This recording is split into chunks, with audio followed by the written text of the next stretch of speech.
Hi, everyone. We're going to get started in just a few minutes. So thank you for your patience. We'll be on in just a second.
All right, everyone. Welcome to the very first edition of the Slinkythink series, courtesy of Be Life. Apologies on the slight delay with getting going. We had a little bit of a technical snafu, but we are rocking and rolling, so to speak. It looks like there are two Chris Dailies within this chat, but alas, there is only one. We weren't able to clone Chris in time. But my name is Drew Kinchis. I'm the marketing director for Be Life, and I'm going to do a quick introduction of what we're going to be covering today, some of the ins and outs of what we'd like for you to be, well, how we would like for you to engage with us during the session, and then I'm going to hand it over to Chris for him to take over and get into the ins and outs of change management. So a little bit about Be Life, if you haven't heard about us. We're an Indianapolis-based training and consulting organization. We're focused on creating happy workplaces and successful businesses through agile and people-focused practices. So I like to describe us as being joyfully obsessed in helping organizations realize their potential, and that's through workplace culture and processes that work. So the Slinkythink series is brand new. We're excited to be bringing this to you. We're going to be doing this every 2 weeks, and every 2 weeks, we're going to be picking a different topic that you actually are going to decide for us to present on. So we really like that idea of getting you all involved. And the whole point of all these webinars, what we're really trying to do is we're trying to provide you with some new perspectives, and then also access to fantastic resources that you can use right away in empowering your career. So Chris is going to go over a lot over the next 40 minutes, but then we'll have some great materials that we're going to send to you in an email right after the session. You'll get the slides as well. And why do we call this the Slinkythink series? Well, our logo is a slinky, and for us, that represents us being agile. Slinkythink is an ideology of embracing lean and agile methodologies that can empower anyone from any industry. So hence the Slinkythink series, why we're calling it that. A little bit about us. Was that the next slide? So once again, Chris is our managing director, lots of years in agile, and yours truly, focusing on marketing and hype for Be Life. Let's get to the session. So what we'd like for you to do, since everybody is on mute, or we don't have anybody on video or on audio. So what we're going to be doing is interacting via chat. So if you haven't yet, if you click at the bottom of your screen where the polling tab is, we'd love for you to answer just those few questions to allow us to get a better pulse of who's in the room. And also, if you do have any questions throughout the session, feel free to hit us up via the chat feature, and then I'll be manning the chat while Chris is the head honcho leading the webinar itself. So that's pretty much it. If you need to bolt at any point, feel free. Like I said, we'll save the slides for you and get those to you at a later time.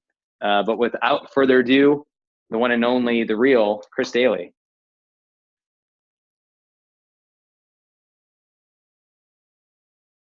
Hello, everybody.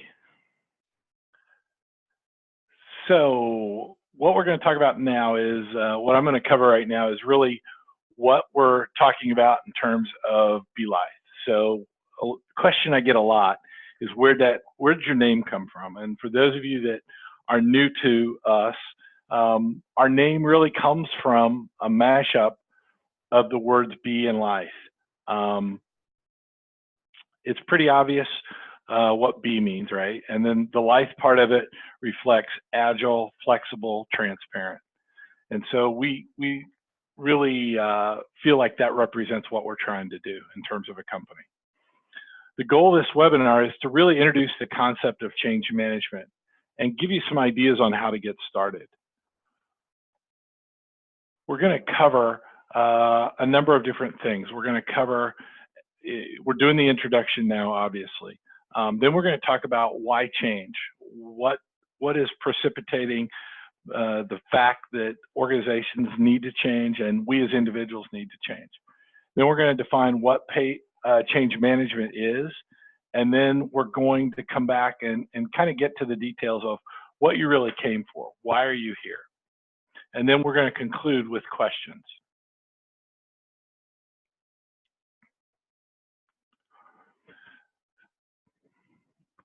I don't know why that goes so fast. So why change?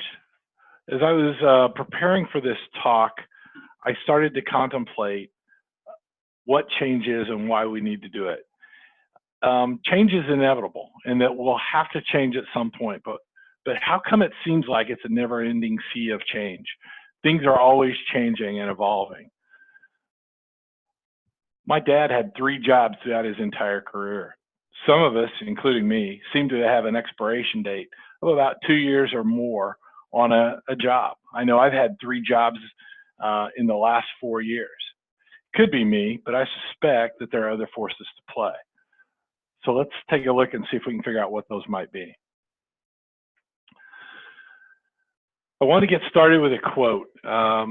Darwin had a quote that I thought was really applicable for what we're trying to do, and it's really going to set the stage for what we're going to talk about next.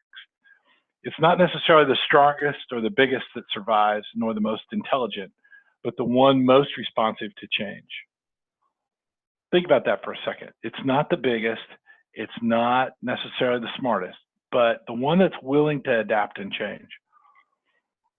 When we take a look at some of the companies that have been around that have gone by the wayside, I think about companies like Kodak, Sears most recently, Kmart, Xerox, Blockbuster, Borders, BlackBerry. All these companies are extinct now in one form or another. Borders, and as well as your own local bookshop, got smashed by Amazon. Why? In almost every case, the industry leaders chose to stay the course and ignore the changes that were on the horizon. By any chance, do you happen to know who developed the first digital camera? I was amazed to find out that it was Kodak. They developed the digital camera in 1975. At that point in time, their cash cow was film and film development. It was 90% of their revenue. Their CEO realized that by introducing the digital camera, it would cannibalize their film business. What they didn't anticipate, though, was that somebody was eventually going to do that, and that eventually film was going to go away. So instead, they waited until around 1990 to try and adopt digital photography and to support it. And they're gone today. They're bankrupt. They're no longer around.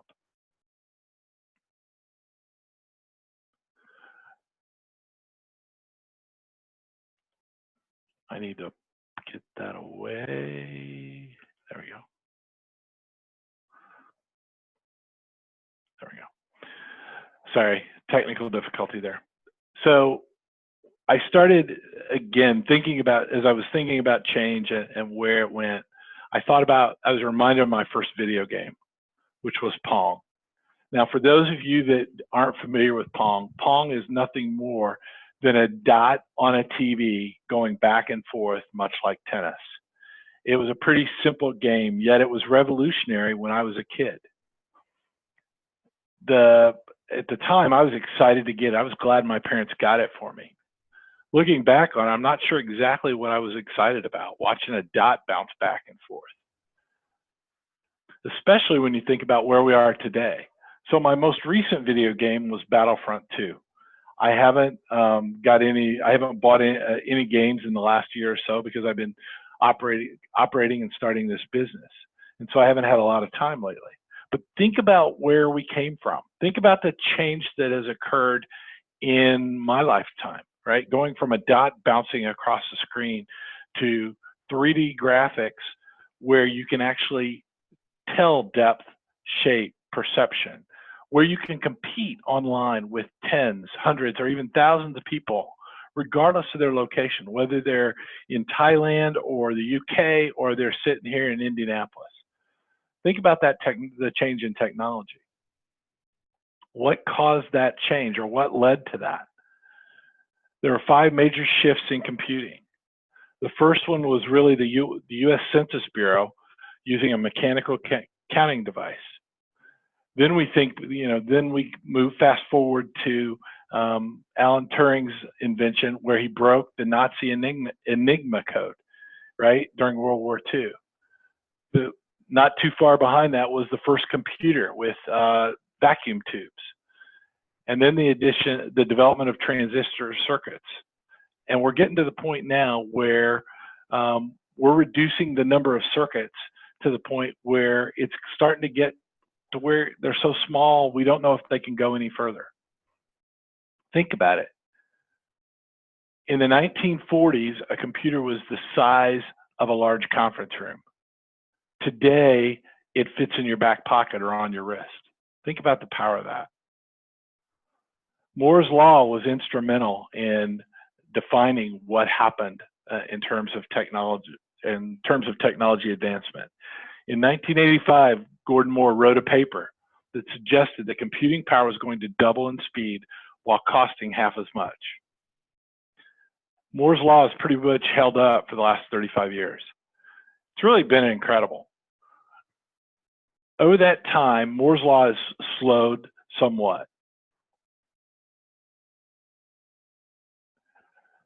The rate is now about 2.5 years for doubling in terms of speed while coming down in cost. Mainly it's slowing because the size of semiconductors is getting to the point where it's so small that we're not sure how much smaller they can go and how much more we can shrink them. In fact, some skeptics are predicting the end of Moore's Law. But as that barrier occurs and is put up in front of us,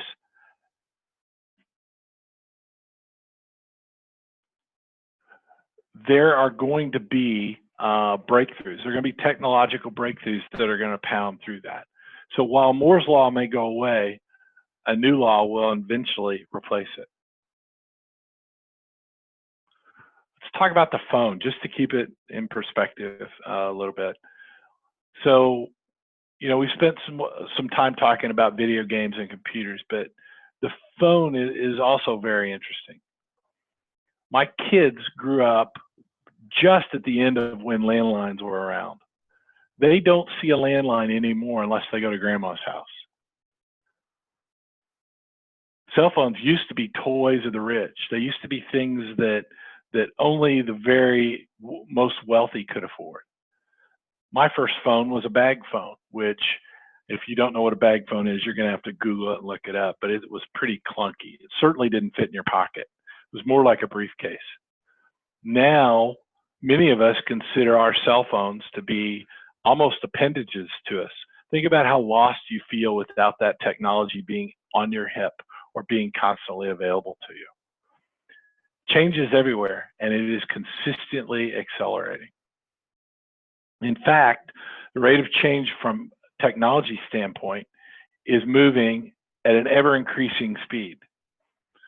As you look at this graph, this was created by Deloitte, and they took change and broke it down into 4 different categories.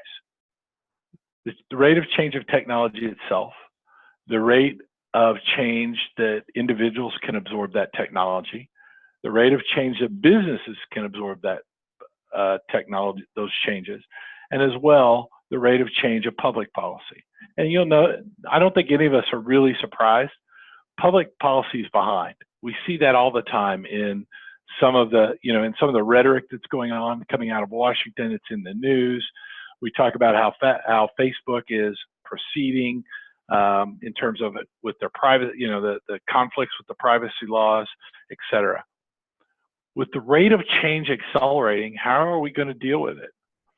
I'm somewhat lucky in that I'm going to have 10 to 15 more years of work. So while the rate, I'm got my fingers crossed.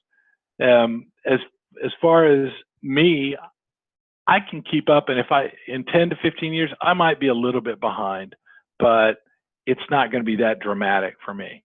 What about those of us that are just starting our careers? Imagine what they're going to see in their lifetimes. It's phenomenal. So as individuals as well as organizations, for us to survive, we have to be able to accept change. We all are willing to accept change at different speeds in different ways. I thought I'd go ahead and throw the innovation curve up here because I think this applies to organizations as well as to individuals. You'll notice on the left are the innovators, the technology enthusiasts. Those are the organizations that are willing to take the risk, take small experiments, try new things.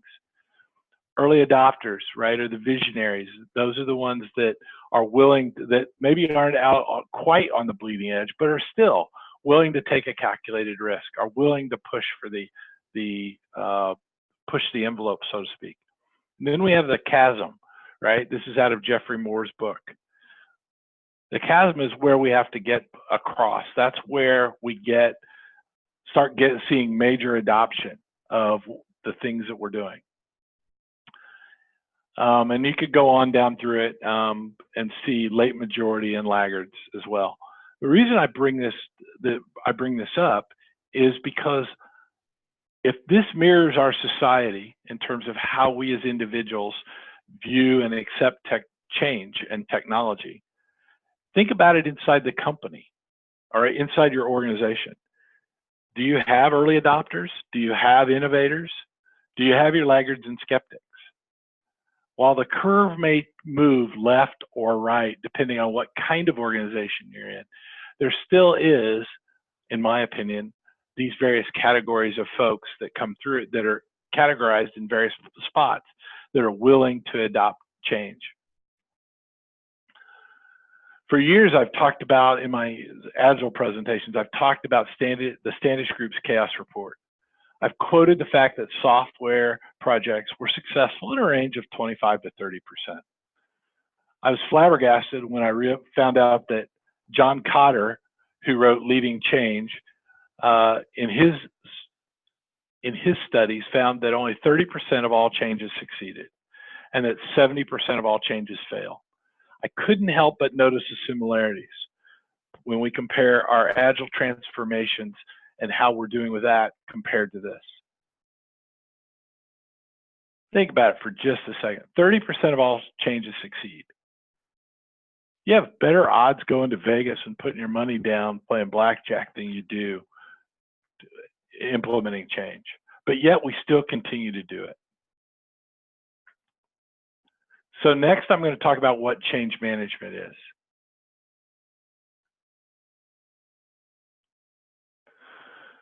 So organizational change is a significant modification to an organization's structure, their processes, or their products. Pretty straightforward, I think. What would be one of my presentations or discussions without an Albert Einstein quote? My buddy Albert says, "We cannot solve our problems with the same thinking we use to create them." Should be obvious to everybody. Using a certain set of thinking, a certain way of solving problems, we got ourselves into a situation where we need to make a change. We need to address a complex problem. Often our problems are just that. They're complex. They're not easy. They're not simple. That's why we didn't solve them in the first place. Yet for many of us, we continue to use the same tools. We continue to plan things out and lay out a plan and hope that we can transform our organization or make our changes with those tools and think that it's going to be okay, that we're going to fix everything. We choose those tools because we're comfortable with them. We understand them. It's safe for us to go ahead and use them. If we take change and put it into two categories, we can think about the two categories of change being planned change and unplanned change. Planned change is pretty straightforward. We make an intentional, conscious decision to implement something in the organization. An Agile transformation is one type of planned change most organizations have either started or are thinking about. An unplanned change is one where the change has been imposed on us by something we didn't see coming. A regulatory change or a natural disaster are two really good examples. The one that popped into my mind as I was thinking about an unplanned change was the stock market crash in 2004 with the credit markets tightening up. There were people that saw that coming, but most organizations didn't see that coming. They didn't anticipate it. So what do you do at that point? How do you go through and deal with that? There are 5 types of change that an organization might encounter. The first one, structural change, and this occurs most frequently. This is when a CEO or a CIO or a senior VP is added to the organization. It can be as simple as one person being added to the mix, or it could be as big as a complete reorganization's restructure. The second kind of change is the structure of workforce and operations. So when I think about this one, I think about things like where we've reduced the members of a certain team at scale, right? We've had a reduction in force. We've decided we're going to lay off some folks, or we've decided we're going to add a number of folks to our operation as part of scaling up or scaling down. The third one is changing work hours and practices. This one, when I first came across this one, I was really interested by this. Working hours and practices. This is one of those that, while it seems rather simple, can create quite a furor. Think about it this way. Nothing gets an individual's blood boiling more than asking them to log their time, right? They were up till today, you didn't have to log your time, you didn't have to account for it. All of a sudden, we're going to ask the entire organization to start logging their time. That can really upset people. Or say we're going to change where we, what time we happen to consider core working hours. Maybe we're going to move it from 9:30 in the morning. Maybe we're going to start at 8 o'clock in the morning, or even 7 o'clock in the morning, because we're going to go and we're going to start working with folks offshore. So there's nothing that gets people ticked off more, because you're changing their lifestyle. You're changing their life outside of work. The fourth type of change is where we change the way roles are carried out. A great example in that is where you might have somebody who is let's say they're an accountant, and they have been primarily working in a paper-based organization, and that organization decides that they're going to implement digital systems. They're going to implement computer systems to be able to help automate the workflow. So their job doesn't really change, but the way that role is carried out does. And that can be a significant change. The fifth and final type of change is the scope of the role. For many agile transformations, we still have managers when we start doing the transformation. But yet those managers' roles, for example, can change dramatically. Another example is, and again, picking on a manager, is when a large organization buys a smaller organization. Typically, that manager may have a lot of authority when it's a small organization. As soon as they're part of a bigger organization, all of a sudden, the things they used to just make the decision on now require multiple levels of approvals and agreement. So that would be the fifth kind of change that we would talk about. So let's define what change management is. Change management is how we actually go out and manage the human aspects of change across the organization, with the goal of adopting the change by the members of the organization.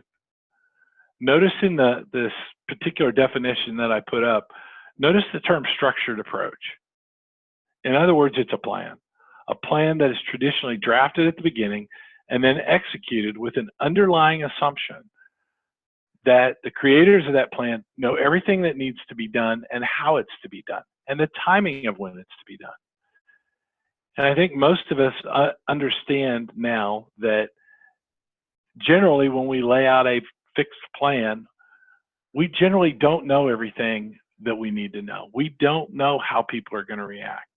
And so this kind of plan, while it may have worked at the time, it may have been better than not having any kind of approach, it certainly is less than optimal. And so the term I want to introduce you to is one that's called lean change management. Lean change management is a little bit different. It incorporates feedback to help guide the journey to achieve the goal or vision. Utilizing lean change management, a plan is still created. And after the information is gathered from the organization, the plan is then executed in an iterative, incremental fashion. And it includes feedback loops so that we can gather feedback on exactly how the plan's going and then adjust.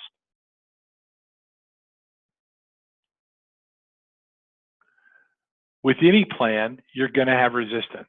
You're going to have two kinds of resistance. You're going to have individual resistance as well as corporate resistance. And I'm sure you've experienced this. Individual resistance comes in many forms and for many reasons. Many of those reasons can be described as a lack of feeling secure. Whether you're concerned about money, loss of job, or loss of stature, many of us fear the unknown. For many of us, fear is often not rational. Our fears are not based in reality, but based on our perceptions of what we think is going to happen.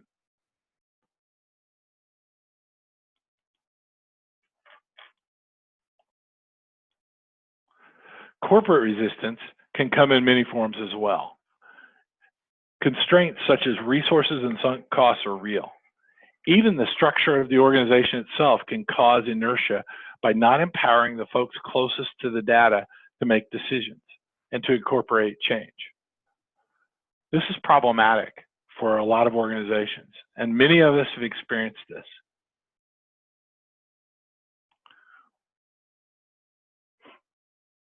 So I threw this quote in at this point because it's relevant.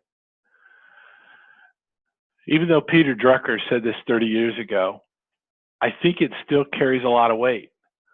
My guess is that this is the reason why a lot of transformations fail, whether they're agile transformations or not.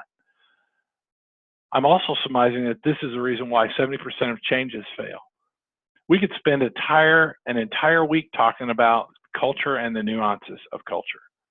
What's important for you to remember is that you have to pay attention to the culture of the organization, or it will stop you from accomplishing what you want.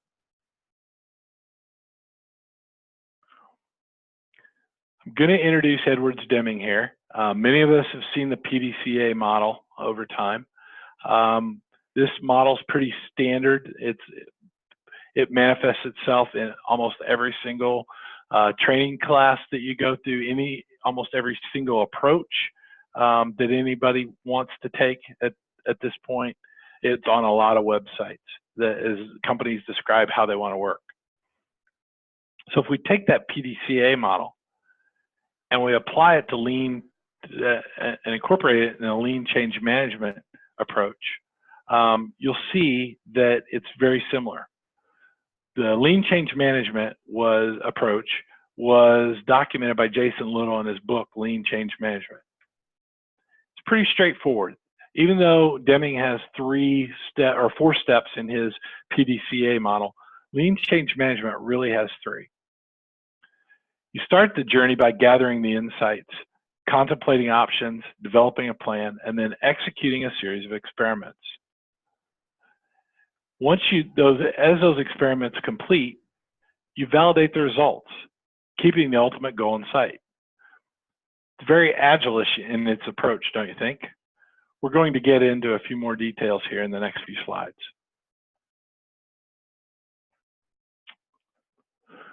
So one of the things that it also includes is it includes a subcycle. Inside of the experiment phase or steps, you basically go through and incorporate, again, a PDCA cycle. So we're going to create a small experiment. We're going to go through and prepare for that. We're going to prepare by introducing starting with a hypothesis. We're then going to introduce that experiment to the folks that are part of the organization. We're going to review the results and then document what the results of that experiment were. Did it have the results? Did we achieve the results that we were expecting? If not, we'll document that. We'll know not to do that again. If it has the results that we expected, then we'll try to do more of that. So here's what you really came for. So going back to the lean change management cycle, the first step, as I mentioned earlier, was to gather insights into the current state of the organization. There are a number of practices that many of which are familiar to those of you with agile experiences. Tools such as lean coffee, open space agility, and retrospectives have been used for years by the Agile community. Information radiators are prevalent in a lot of organizations. What might be a new concept to you is the concept of a force field analysis. The concept of a force field analysis is one of the tools that you can use to be able to judge those who are for you or against you. What are those forces that are aligning against you, right? And what are the things that are going for you?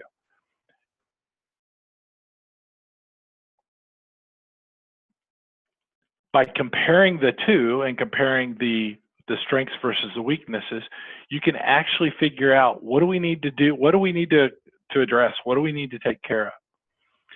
Culture hacking is a term that many of you might not be familiar with. That's the intentional action to create a positive cultural change within your organization. Many organizations believe that their culture is a living and breathing thing and not something to work on once a year. So culture hacking really takes into account what we've done so far and what changes we've made so far and whether those have been successful or not. Moving a little further down, the other thing that might be new is this concept called assessments, right? So and there are a lot of assessments that are out there. I picked 3 different kinds. I picked the culture assessments, right? These are the traditional things your HR folks are familiar with. The AGILE model, the OCAI, and the Schneider cultural models. These are actually where you go out and you survey your employees, the members of the organization, and based on their responses, you'll get a better understanding of where the culture is. I included another couple in here as well, right? And these are relatively new to the marketplace. One is an employee engagement model that, similar to the one that Ohana, which is an Indianapolis-based company here, supplies. And that's basically an engagement model, an engagement solution, where you actually are asking people right after the meeting, hey, what do you think about this meeting? You're gauging their responses in how they responded to emails or how they responded to news or how they're feeling on any given day or what their concerns are. So you're creating an actual direct connection between the employee and between the team that's leading the change. Another approach is one that another firm here in town called Amplify promotes, which is similar to the culture models that were mentioned up above, with the exception that they produce a heat map out of after you respond to a survey. And that heat map has 17 different characteristics that tell you where your folks that are a part of your organization, where there might be concerns, where there are problems, where there are challenges, what's going well, what's not. That could be used by the team leading the transition as well as management to better understand what's going on in the organization.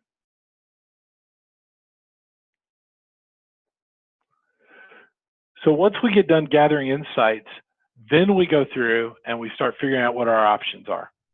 You should always keep all options open. Don't let your cultural biases get in the way of any options. Keep them all on the table. Try employing design thinking to gather what those options might be and to talk about what the strengths and weaknesses of each one are. For each option, consider including a factor of what is the cost of it? What's the cost of that particular option? What value do we get out of it as well? And consider the level of disruption. Once you've gathered some options and you've gone through, plot your options out and start planning. Look at use techniques like developing a blast radius or a sphere of influence to be able to identify who's going to be most impacted by these options and which one, and who's going to be impacted by the changes, and who's impacted several layers away or several people that maybe you didn't anticipate. Try to have those conversations ahead of time rather than waiting until after you make a change and you're gathering results that you don't understand, right? That you didn't anticipate. As you're going through with looking at your options, look at who's participating with you. Look who's joining in. Those folks might be good candidates as change agents. They might be evangelists for what you're trying to promote. Bring them into the fold, include them early so that you can have advocates running around outside of your immediate team that are talking it up about what a good thing it is, that are promoting it, that are helping bring back feedback if it's not working. And then lastly, develop your change plan. The third step is then to experiment. When you experiment, you want to create a hypothesis for each experiment that you come up with. You want to keep your feedback loop short. You want to avoid experiments without quantitative feedback.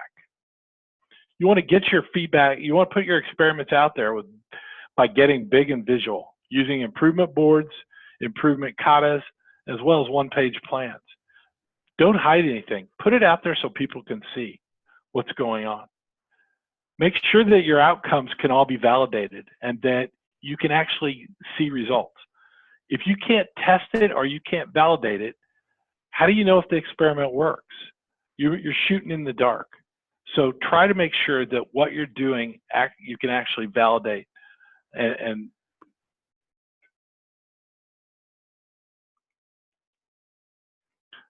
the last step is rinse and repeat, right? So we've done an experiment or two.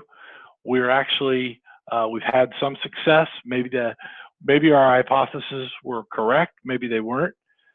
We want to go ahead and go back to the insights phase. We want to go ahead and measure what we can. So we want to look at Net Promoter Score.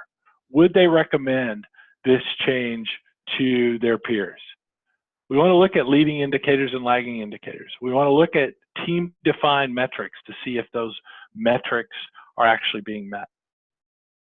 You want to review your change plan.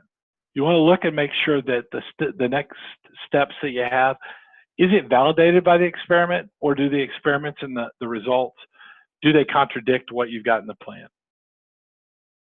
Be open to other opinions. Again, go back and re-engage using design thinking if you can. Try to figure out what is working and what doesn't. Try to figure out what those insights might mean. And continue to look for change agents. Out of these results, you're going to see that you're going to have some folks that are going to come out that were skeptical before who are now proponents of what you're trying to do. Ask them to bring those people in. Bring some of your skeptics in. If something doesn't quite work right and somebody's against it, bring them in. Make them part of figuring out what the solution is rather than just being the one sitting on the outside shooting holes in the problems.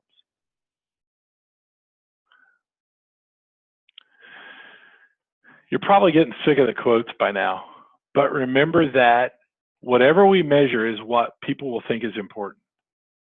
And this is the last quote, I promise that. So we're at the end.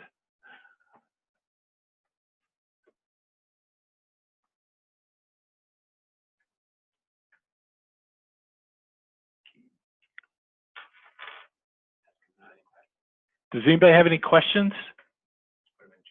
If you could, just put them in chat for us and we'll answer them.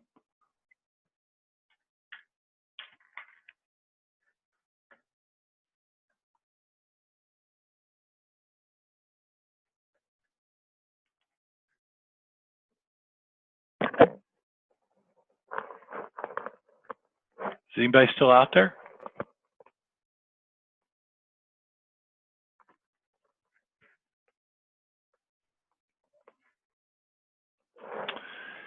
Sure.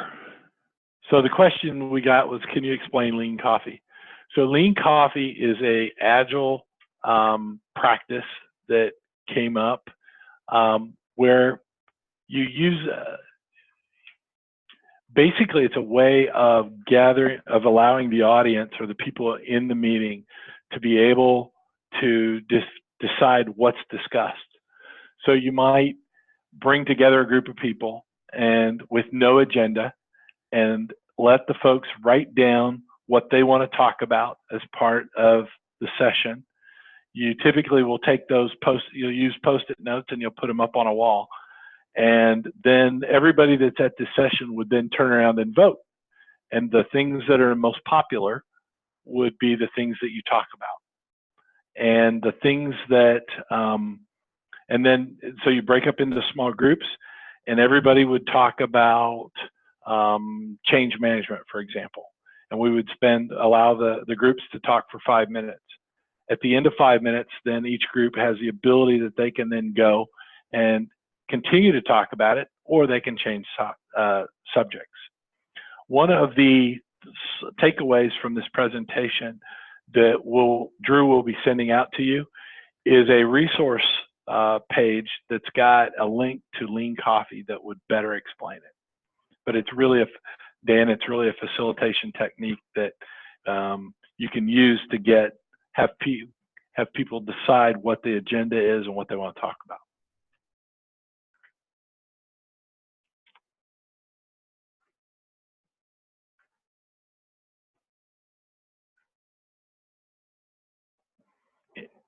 Any other questions?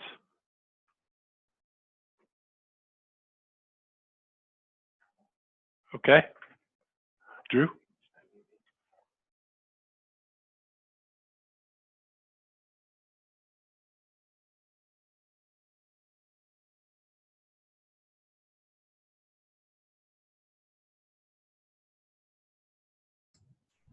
Okay, everyone. Sorry about the dramatic pause there at the end. I was having some issues with my microphone.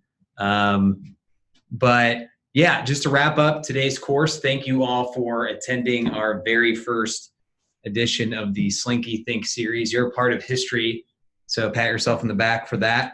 I'm going to be shooting you an email later today. You're going to get the slides from the workshop. We're also going to get you the physical slides and then also the video with Chris's commentary.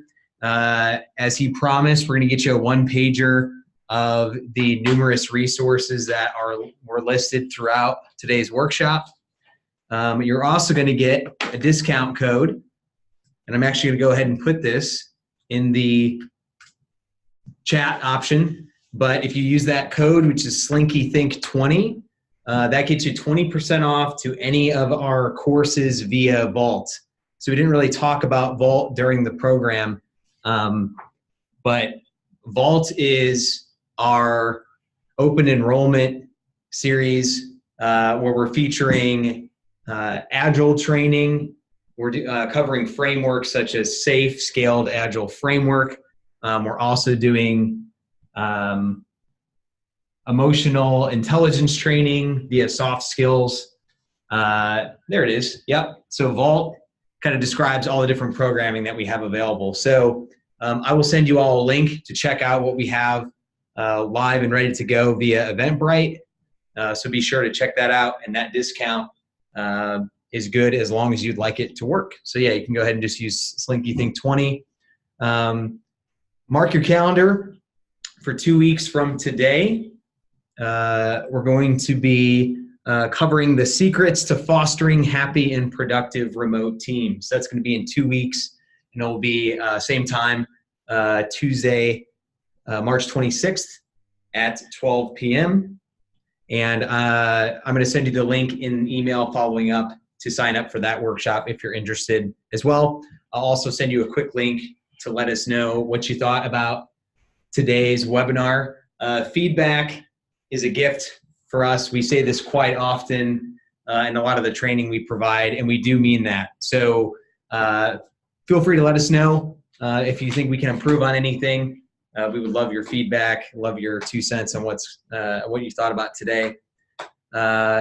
Keep in touch with us. If you haven't signed up for our weekly emails, it's called the Daily Retrospective. So if you'd like to sign up, I'll send you a link for that as well. And then also to follow us on social media, it's pretty easy. It's Belithe, BELITHE LLC.